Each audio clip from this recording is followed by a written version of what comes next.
igreja. Ele é um texto bastante emblemático, bastante conhecido, pois faz menção a respeito da transfiguração de Jesus. Nós sabemos que o Novo Testamento ele contém 27 livros, e dos 27, 4 são chamados de evangelhos. Os evangelhos são aqueles que vão falar da vida de Jesus. Dos 4 evangelhos que nós chamamos de Mateus, Marcos, Lucas e João, desses 4 evangelhos, 3 são denominados de evangelho sinótico. O que é, pastor Gutierre? Um evangelho sinótico é aquele que fala de Jesus do mesmo ponto de vista. Tanto é que Mateus, Marcos e Lucas, eles vão falar a respeito da vida de Jesus Cristo. Preste atenção, somente o evangelho de Mateus e somente o evangelho de Lucas, eles falam a respeito do nascimento de Jesus Cristo. O evangelho de Marcos, ele não inicia com o nascimento de Jesus, ele inicia esse evangelho falando a respeito do surgimento de João Batista. E quando nós começamos a observar do ponto de vista do escritor, que foi João Marcos, quem é pastor Gutierre? João Marcos, ele é sobrinho de Barnabé, conhecido também como filho da consolação. Foi esse mesmo Barnabé que na primeira viagem missionária com Paulo vai levar o seu sobrinho João Marcos, mas João Marcos era até então muito jovem e ainda não tinha tido o seu coração inflamado pela evangelização e a obra missionária. Nesse momento, quando Paulo retorna com Barnabé, há uma contenda entre eles, e então Barnabé vai seguir a viagem missionária com João Marcos,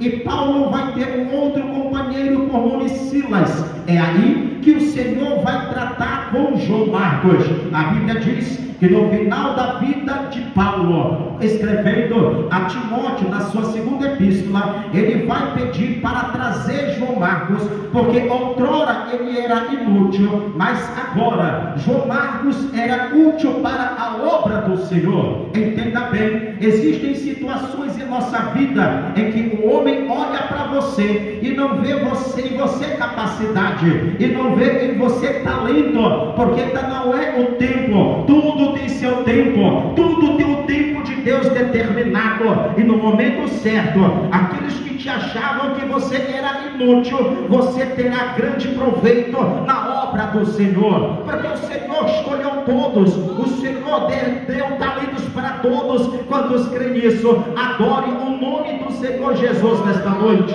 João Marcos é quem escreve esse evangelho segundo Marcos. Quando nós olhamos para as principais tradições, o porquê, pastor, o senhor tem que falar das tradições? Porque você precisa entender o contexto em que o escritor escreveu esse evangelho. A primeira tradição é a tradição profética. Foi tudo aquilo que os profetas profetizaram a respeito da vinda do Messias. Essa tradição profética, ela começou a se cumprir quando Jesus Cristo, ele veio a ser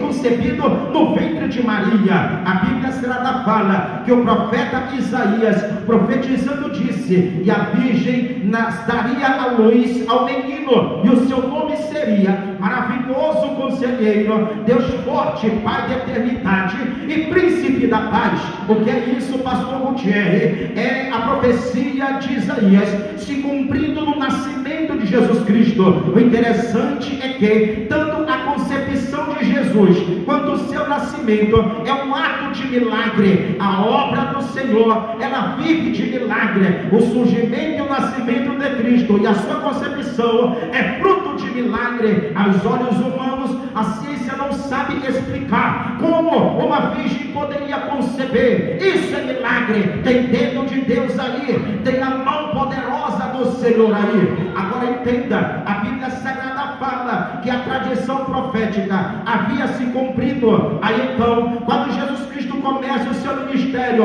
com 30 anos de idade, e é neste ponto que começa a narrar o evangelista Marcos, falando Batista. João Batista, ele é o precursor, tanto é que ele é o último profeta do Antigo Testamento, porque o ofício profético tem que terminar em Cristo. Por isso que ele precisa sair de cena, para que Cristo comece a desenvolver o seu ministério.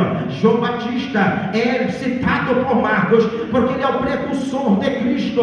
E então Jesus Cristo começa o seu ministério pregando, anunciando. Ele nasce em Belém, ele cresce em Nazaré, começa a desenvolver o seu ministério em Cafarnaum e é crucificado em Jerusalém. Entenda bem, quando Jesus Cristo está pregando, vai surgir uma segunda tradição, que é a tradição escrita. E o que é a tradição oral? E o que é a tradição oral, pastor? A tradição oral era tudo aquilo que Jesus Cristo tinha feito.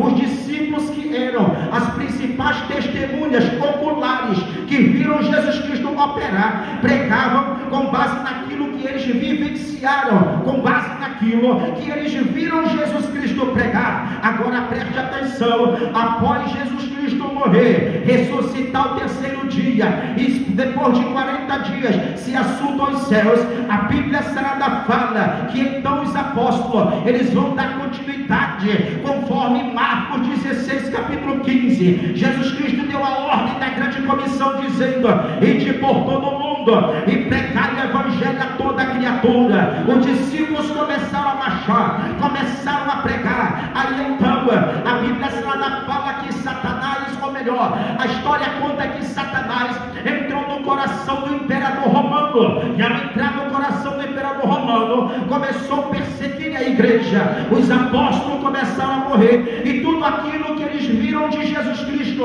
estava se perdendo. Já tinha passado a tradição profética, que se cumpriu em Jesus, já tinha passado a tradição oral, que foi dos feitos de Jesus Cristo. Agora era necessário surgir uma terceira tradição, que é a tradição escrita. E o que é a tradição escrita, pastor? É exatamente quando os discípulos, eles vão começar a escrever sobre a vida de Jesus Cristo. João Marcos não é discípulo de Jesus, João Marcos é discípulo de Pedro. Foi Pedro quem discipulou João Marcos. É por isso que João Marcos, ele vai ter autoridade, ele vai ter autonomia para falar muito a respeito do ministério de Jesus Cristo. João Marcos, ele andou com o Senhor. João Marcos, ele andou com Pedro, e Pedro andou com o Senhor. E ao andar com o Senhor, Pedro, ele narrou tudo para João Marcos, e João Marcos foi escrever. E no capítulo que nós lemos, o capítulo 9, ele faz menção a respeito do grande tema que muitos pregadores chegam a ministrar, dizendo sobre a transfiguração. Entenda bem que Marcos, ele é categórico no seu evangelho.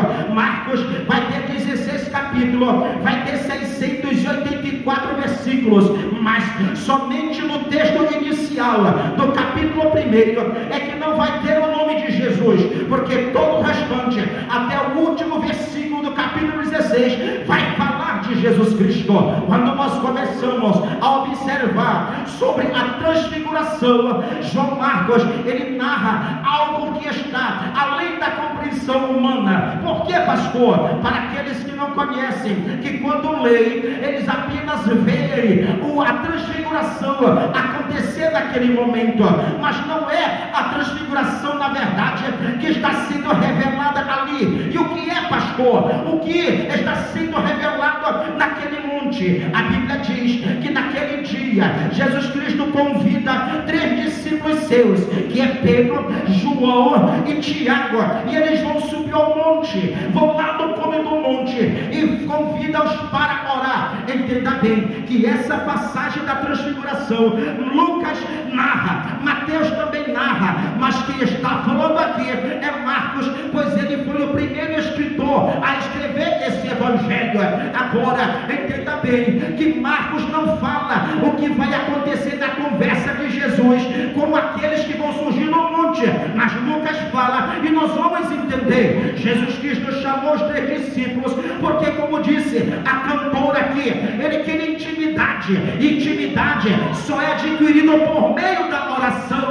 Balança a pessoa que está do seu lado e fala para ela assim: intimidade com o céu só se adquire por meio de oração. Você não adquire intimidade com Jesus no bate-papo das redes sociais. Você não adquire intimidade com Jesus olhando todo dia no Instagram, postando mensagem, postando foto, curtindo mensagens aí. Não, intimidade você adquire. Jesus mesmo Cristo disse assim: entra no teu quarto, fecha a tua porta e tranca-te no teu quarto e dobra o teu joelho e ora ao teu Pai que está no céu, pois o teu Pai que está no céu secretamente te recompensará. Que a intimidade vai para a oração, que a intimidade sai do TikTok, sai da televisão, que a intimidade vai para a Bíblia. Fala que é cheio, mas não sabe nem o Salmo 23, fala que é cheio e não sabe cantar nem o hino número 5 da harpa cristã. Mas ele tem tempo para maratonar série na televisão, tem tempo de no Google Play ficar aí virando a madrugada assistindo séries e minisséries e até novela, mas não quer intimidade. O Senhor não tem intimidade. Quem não quer ter relacionamento consigo, quem não quer ter relacionamento com Ele, intimidade tem preço, intimidade tem que pagar preço, intimidade tem que se separar, tem que fugir, tem que se reservar. Só quem tem intimidade, levanta a mão que eu quero ver. Cadê os crentes que têm intimidade com o Senhor nesse lugar? Deixa eu ver, deixa eu ver, deixa eu ver. Só quem tem glória da glória, quem tem aleluia da aleluia, quem tem línguas estranhas, dá línguas estranhas nesta noite. Só quem veio adorar, manda 3 glórias bem gostoso para Jesus.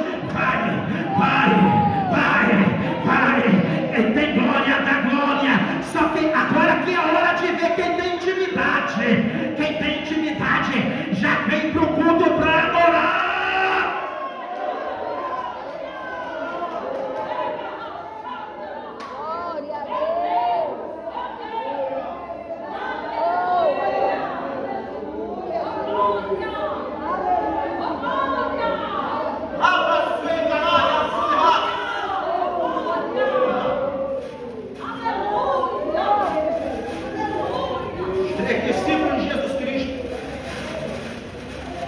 Foi convidado pelo Senhor para subir ao monte.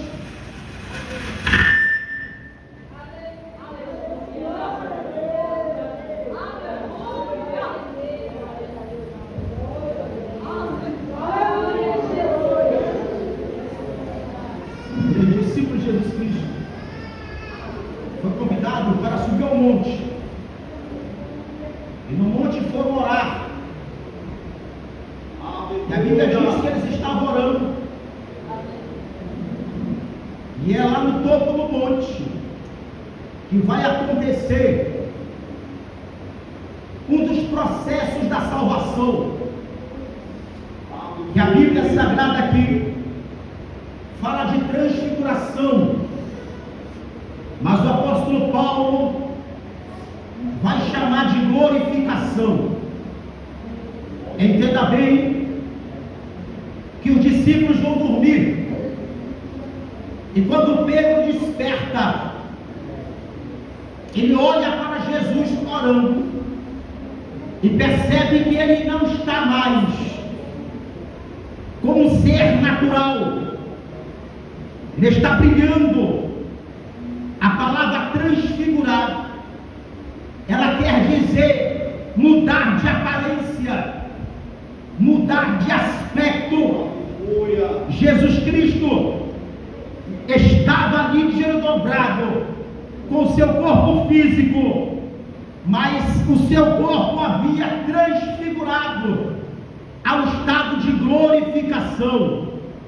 Entenda que, segundo o apóstolo Paulo, quando ele escreve aos Romanos, o apóstolo Paulo escreve dizendo que todos pecaram e destituídos ficaram da glória de Deus. Se eu olhar daqui de cima para baixo e você olhar de baixo para cima, você vai perceber que somos pecadores e merecemos a morte e merecemos sim ser condenados. Mas entenda que o sacrifício de Cristo na cruz do Calvário vai mudar a nossa realidade, vai mudar o nosso destino, para que nós pudéssemos estar hoje aqui para glorificar e exaltar o seu nome. O homem caiu lá no Éden, e todos aqueles que vieram a partir de Adão já nascem com a natureza pecaminosa. Mas lá no Éden, no capítulo 3, versículo 15 de Gênesis, o próprio Senhor disse que da semente da mulher nasceria um que esmagaria a cabeça da serpente. Eu quero tematizar a mensagem desta noite e pregar em cima do tema Calvário e o efeito da glorificação.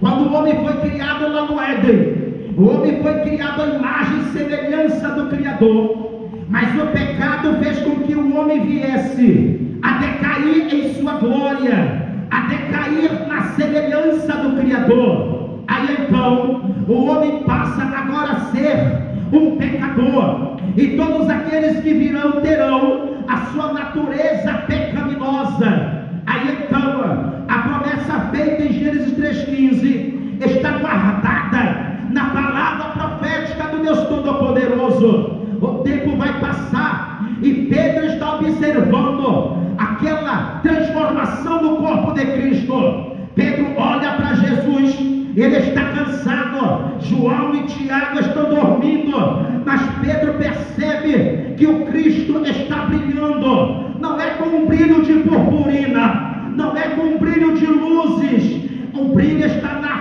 emanando, está radiando no seu corpo. E Pedro fica assustado. A Bíblia diz que quando Pedro olha, ele vê dois personagens agora se achegando até Cristo. Entenda bem que a Bíblia não fala dos dois personagens estarem glorificados. Quem está glorificado é a pessoa de Jesus Cristo, porque tanto Elias quanto Moisés tem um simbolismo dentro desse contexto.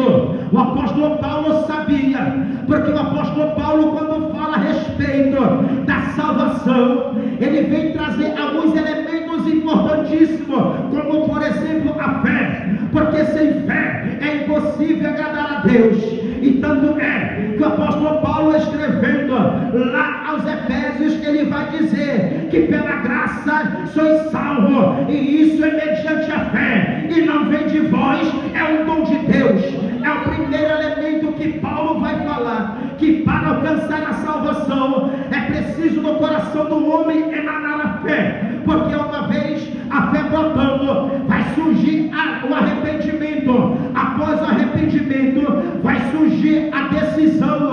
Após a decisão vai surgir a conversão. E a conversão é quando o homem abre a sua boca e decreta: eu quero aceitar a Jesus como Salvador. E o apóstolo Paulo, ele vai falar que após essa decisão do homem se converter, porque a palavra conversão quer dizer mudança de atitude, é virar de direção dentro da salvação agora. E o apóstolo Paulo que fala, entenda bem, eu deixei um pouco Marcos para você entender o contexto da passagem, porque Paulo é quem fala com propriedade a respeito da doutrina da glorificação, que pouco é ministrada nos púlpitos das igrejas, mas é importantíssimo isso, porque o nosso corpo, ele foi afetado pelo pecado. Se eu sinto dor, é por causa do pecado. Se envelheço, é por causa do pecado. Se eu canso, é por causa do pecado. O pecado trouxe consequências para a humanidade, mas nós estamos aguardando aquele grande dia em que o nosso corpo, que é corruptível, se revestirá de incorruptibilidade. E o apóstolo Paulo chamou isso de glorificação. Olha para a pessoa que está do seu lado e fala para ela assim: um dia esse corpo será transformado em um corpo glorificado, e aí nós nos encontraremos com o Senhor para todo sempre lá na Jerusalém celestial. Só quem crê, abre a boca para adorar. O apóstolo Paulo fala que dentro da salvação é preciso agora passar pelo primeiro processo, que é a justificação. E o que é a justificação, pastor? A justificação, ela é tudo aquilo que fiz no Senhor em Cristo, pelo seu sacrifício, é perdoado dos meus pecados. Ele não se lembra mais. Quem gosta de apontar o teu pecado que ele é um acusador, é ele que está apontando o teu pecado, mas das nossas falhas, nem o Senhor se lembra, pois ele lança no mar do esquecimento. Depois da justificação, a Bíblia fala que vem a regeneração. E o que é a regeneração, pastor? É aquela velha criatura passar pelo processo, pelo renovo, para ser uma nova criatura. Aí então começamos a olhar aquela velha criatura ficando para trás. E o que é a velha criatura, pastor? A velha criatura é aquela que gostava do forró, mas aceitou Jesus, agora gosta de oração. A velha criatura é aquela velha criatura que gostava de brigar, agora aceitou Jesus, ele perdoa, não guarda rancor. A velha criatura é aquela que, quando não aceitou Jesus, andava com a sainha arrebitadinha, com a calça toda colada, parece uma girafa, não podia nem mudar o passo, aparecendo tudo, mas aceitou Jesus, sabe como se vestir, sabe como se comportar, agora é serva do Deus Altíssimo. A velha criatura é aquele bem que tinha 4, 5 mulheres, mas aceitou Jesus, mandou embora as demais, pede perdão para a esposa e vai caminhar para a igreja, levando a sua esposa e a sua família para a casa de Deus. Esse é o processo da regeneração. Abandonou a prática do pecado. Ei, entenda bem, quando você se encontra com Cristo lá, não adianta querer trazer o pecado para cá, porque pecado aqui dentro não se cria. Quem vai, levanta a mão e adora quem crê, levanta a mão e adora quem crê, abre a boca para adorar.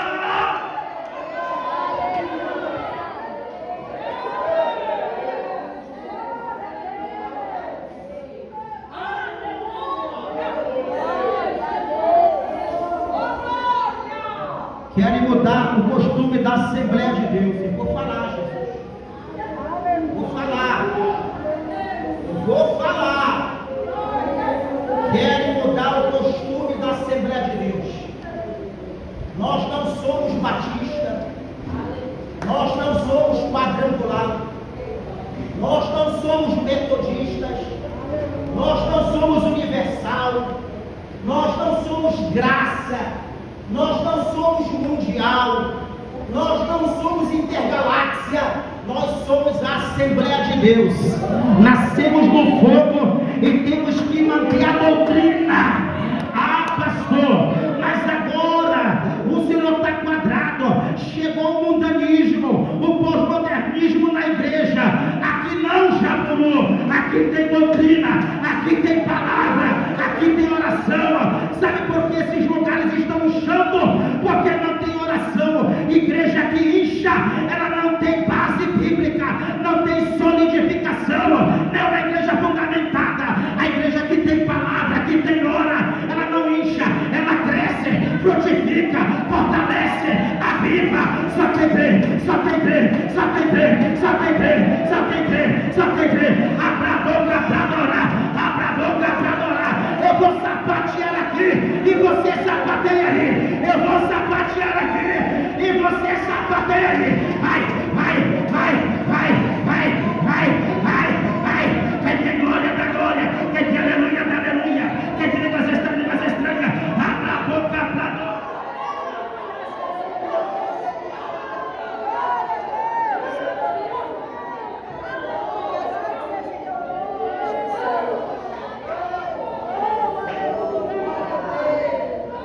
Porque agora tem umas igrejas aí que o pastor já pode ficar até lourando a perna.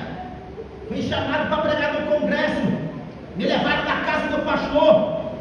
Fui lá, o pastor estava deitado, uma sunga toda apertadinha, e o motoqueiro passando aquele bronzeamento da costa do pastor. Eu falei, Jesus, eu não creio numa coisa dessa não, Jesus, não creio. E ele com a unha tudo feita, tudo esticada a unha, a sobrancelha tudo feita. Rapaz, vira homem não faz sobrancelha, homem não faz perna, homem é macho, é homem de Deus. Só que levanta a mão e adora.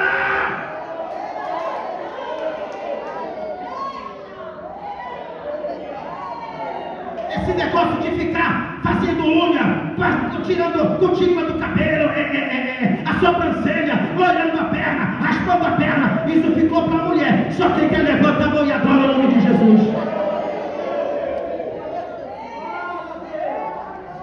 É os obreiros pós-modernos. O obreiro pós-moderno, aí agora também eles querem fazer tatuagem.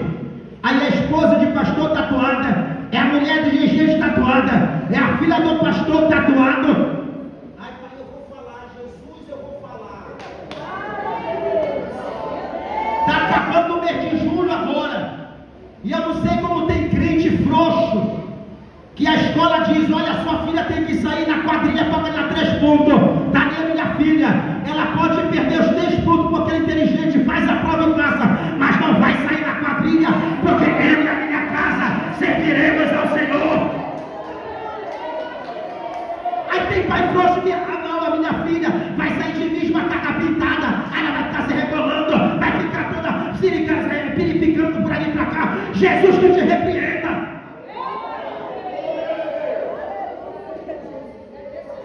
Ou você é crente ou não é? O apóstolo Paulo, foi ele quem falou da regeneração, do ser nova criatura. E quando Jesus está lá no Monte da Transfiguração, tem 2 personagens com ele, Elias e Moisés. O porquê Elias? Elias representa a igreja que será arrebatada. E o porquê Moisés?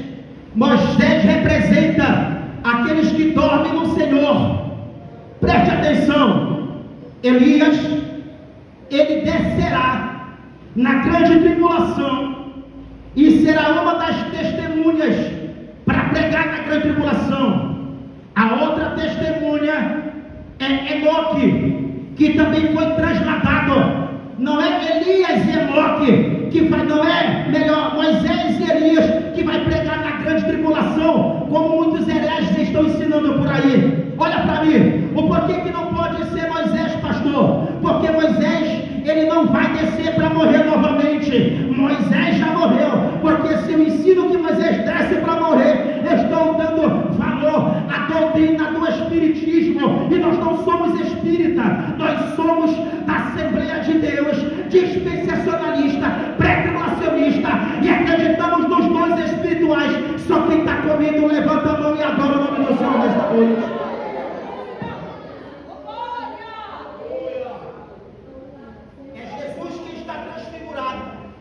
E por que Moisés e por que Elias não estão transfigurados? Porque o corpo de Moisés pereceu na terra. A Bíblia fala que Miguel escondeu o corpo dele e até hoje não encontraram. Mas o corpo de Moisés precisa passar pelo processo de glorificação, pois ele representa a igreja que adormeceu no Senhor, aqueles que morreram acreditando na volta de Jesus. Ainda que no Antigo Testamento Moisés representa também aqueles que morreram no Antigo Testamento acreditando no Messias que viria, e muitos dos nossos dias que dormiram no Senhor acreditando no Cristo que virá buscar a sua igreja. Moisés representa aqueles que dormiram acreditando na volta do Senhor. E Elias, pastor, aqueles que aguardam o soar da trombeta para ter os seus corpos transformados. Entenda bem que o próprio Senhor Jesus Cristo, é Ele que está com o seu corpo brilhando, é Ele que está com o seu corpo glorificando. Mas Marcos não fala o teor da conversa, Lucas fala o teor da conversa que eles estavam conversando. Aquilo chamou a atenção de Pedro, e Pedro vai dizer: Senhor, queres que nós façamos 3 tendas para ti, uma para Elias e outra para Moisés? Mas entenda bem, eles estavam conversando, e Lucas vai dizer que estava conversando, falando a respeito da crucificação de Cristo.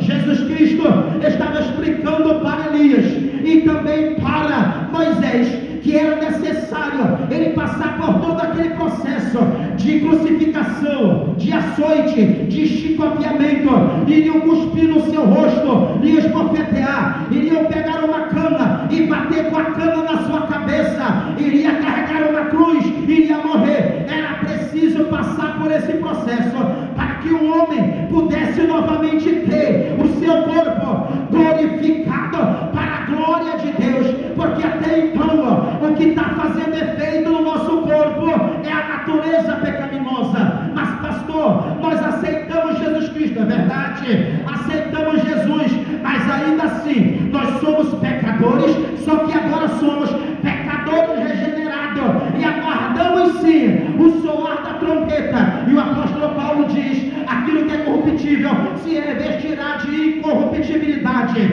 Lá em Romanos, no capítulo 8, versículo número 30 diz: e aos que predestinou, a esses também chamou, e aos que chamou, a esses também justificou, e aos que justificou, a esses também glorificou. Porque todo aquele que foi chamado será glorificado. E quando isso acontecerá, pastor? A qualquer momento.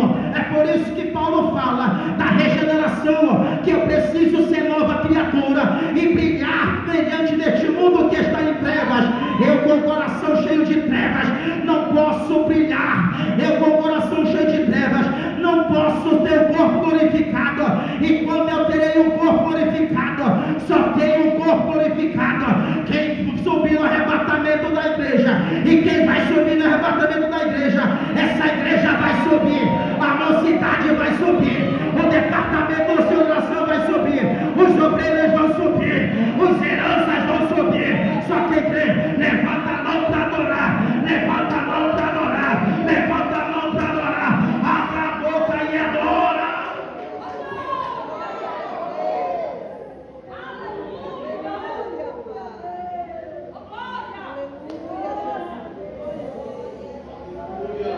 Que Jesus estava conversando com Elias e Moisés a respeito da sua morte.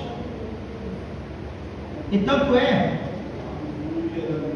que ele, Jesus, ele é a primícia dos que dormem, diz a Bíblia Sagrada. Como assim, pastor? A primícia dos que dormem. Ele é o primeiro da nova série daqueles que terão o corpo glorificado. Anjo não tem o corpo glorificado, porque anjo tem a natureza